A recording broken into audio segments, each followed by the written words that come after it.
in the back hear me? Yeah. Woman's not an issue. They were like, I was trying to whisper like over there during the musical act. I was like that. They're like, you're being so loud. So I'm going to talk a little bit about visualizing a better world today. But even when you visualize things, perception is so important. It's funny stuff. Like right now, be like, cold leader. And then like,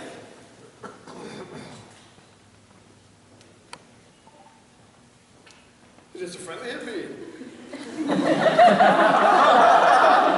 It's just like that. It's change. So, I have words on paper. I was going to try and say hipster, but I have a much more full beard than some wannabe like beard. That's kind of hateful. Here I'm trying to talk about like a better world. Hipsters, you have fun. Big enough world for everyone. Alright. So many people, both wise and have said over the span of recorded civilization, and probably before that to make something happen, you have to visualize it. You have a dream, you want the dream to be reality, you got to think about it during conscious moments, you got to share it with the world. So today, at the dawn of New Year, I'm going to read one such vision to help paint in both my mind and perhaps yours what positive changes the human race could make. Follow along with me and see what I describe. Decide if any of it sounds good to you. It's been a part of this year trying to make it happen. Something you've already, like this year, let this year be a year of action. Because I cannot feed on the powerless when my cup is already overfilled. I can't see. But Temple the Dog could. I said that in a really great song.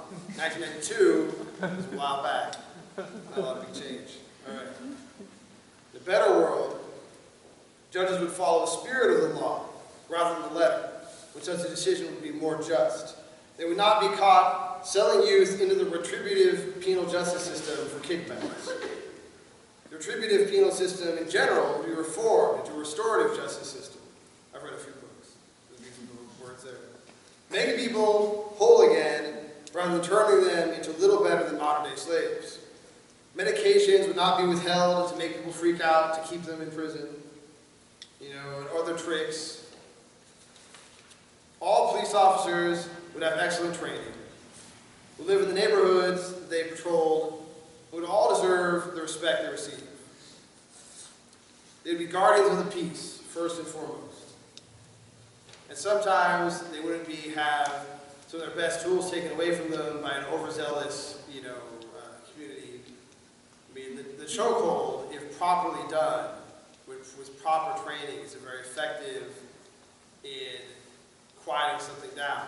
Now, as martial artists will tell you, there's no way to make somebody who's violent not violent without causing them a little bit of pain. But there's better and worse ways to do it. Conventional would not exist as a food label, because as it once was, all food would be organic. Some people blame the first Green Revolution, which was chemicals, on the reason we have overpopulation.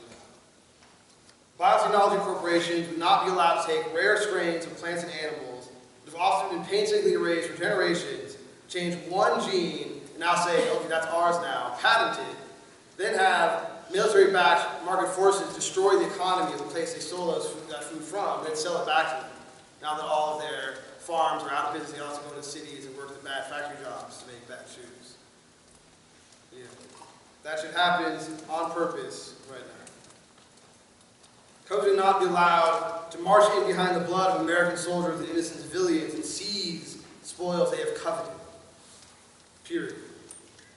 Cubs would not be treated as people and allowed to use a megaphone of money to make their voice heard, while normal citizens labor and whisper, their throats crushed beneath the boot heel, those who have kicked away the ladders they climb, and now stand upon our necks, laughing at us.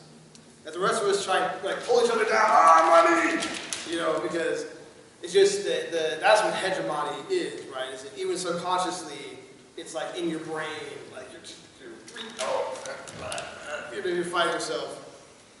The same way that we wouldn't have the gay marriage fight if Judeo-Christian monotheism was not so prevalent I, an atheist, yell out God's name when I fuck.